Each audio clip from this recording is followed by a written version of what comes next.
प्रकाश प्रकाश एक प्रकार का ऊर्जा है जिसकी सहायता से हम किसी वस्तु को देख सकते हैं। प्रकाश स्रोत जिस वस्तु से प्रकाश निकलती है उसे प्रकाश स्रोत कहते हैं। प्रकाश उत्सर्जित करने के आधार पर पदार्थ को दो भागों में बांटा गया है, प्रदीप अप्रदीप। प्रदीप वस्तु जिससे प्रकाश उत्सर्जित होता है उसे प्रदीप वस्तु कहते हैं। अप्रदीप जिससे प्रकाश उत्सर्जित नहीं होता है उसे अप्रदीप वस्तु कहते हैं। के समूह को किरण पुंज कहते हैं। किरण पुंज 3 प्रकार के होते हैं, अपसारी, अभिसारी, समांतर। अपसारी किरण पुंज का वो प्रकार जिससे प्रकाश की किरणें एक बिंदु से निकलकर फैलती हुई चली जाती है। समांतर किरण पुंज प्रकाश की किरणें किरण पुंज का वो प्रकार जिससे प्रकाश की किरणें एक दूसरे के समांतर होती है। और अभिसारी किरण पुंज का वो प्रकार जिससे प्रकाश की किरणें एक बिंदु पर मिलती हुई प्रतीत होती है। उसके बाद ये पारदर्शी पदार्थ जिससे प्रकाश आसानी से आर पार कर जाए उसे पारदर्शी पदार्थ करते हैं। और अपारदर्शी पदार्थ जिससे प्रकाश आसानी से आर पार ना करे उसे अपारदर्शी पदार्थ कहते हैं। और पारभासी प्रकाश जिससे प्रकाश की किरणें आंशिक रूप से पार करे उसे पारभासी कहते हैं। किसी बिंदु स्रोत से निकली प्रकाश की किरण दर्पण से परावर्तन के बाद जिस बिंदु पर मिलती हुई प्रतीत होती है उसे प्रतिबिंब कहते हैं। प्रतिबिंब दो प्रकार के होते हैं, वास्तविक और काल्पनिक। वास्तविक प्रतिबिंब जिस बिंदु स्रोत से प्रकाश की किरणें दर्पण से परावर्तन के बाद वास्तव में मिलती है उसे वास्तविक प्रतिबिंब कहते हैं। और काल्पनिक प्रतिबिंब, आभासी या काल्पनिक प्रतिबिंब जिस बिंदु स्रोत से प्रकाश की दर्पण से परावर्तन के बाद मिलती हुई प्रतीत होती है उसे काल्पनिक प्रतिबिंब कहते हैं। वास्तविक प्रतिबिंब और काल्पनिक प्रतिबिंब में अंतर स्पष्ट करें। वास्तविक प्रतिबिंब और काल्पनिक प्रतिबिंब में अंतर निम्न है।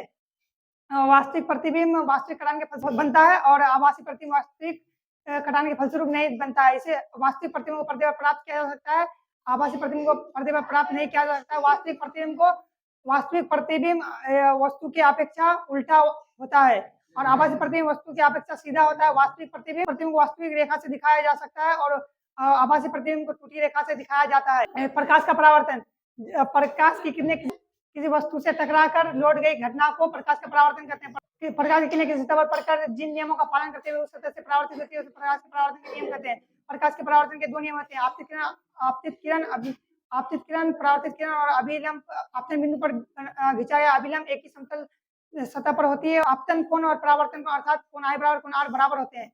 गोलीय दर्पण का दो प्रकार होते हैं, अवतल और उत्तल। अवतल और उत्तल में निम्न अंतर है। अवतल दर्पण में आभासी सीधा हर तरह का प्रतिबिंब बनता है और उत्तल दर्पण में सिर्फ आभासी और सीधा प्रतिबिंब बनता है। अवतल दर्पण के बाहरी भाग क्या हुआ होता है और उत्तल दर्पण के भीतरी भाग कलर क्या हुआ होता है। अवतल दर्पण में प्रकाश का परावर्तन भीतरी भाग से होता है और उत्तल दर्पण में प्रकाश का परावर्तन बाहरी भाग से होता है। दर्पण का उपयोग निम्न है।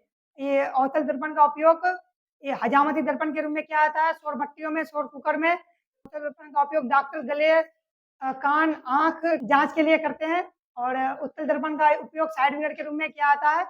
और उत्तल दर्पण का उपयोग साइड मिरर के रूप में क्यों किया जाता है? उत्तल दर्पण का उपयोग साइड मिरर के रूप में इसलिए किया जाता है क्योंकि उसका सीधा छोटा और उसकी दृष्टि विस्तृत होती है।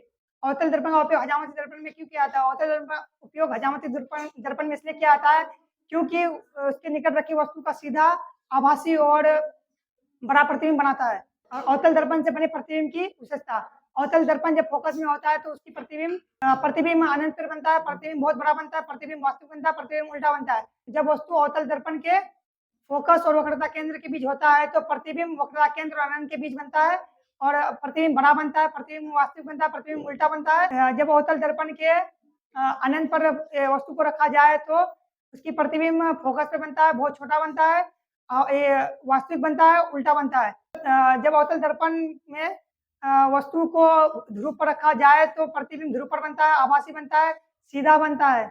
और जब अवतल दर्पण में ध्रुव और फोकस के बीच वस्तु को रखा जाए तो प्रतिबिंब दर्पण के पीछे बनता है, बहुत बड़ा बनता है और आभासी बनता है, सीधा बनता है।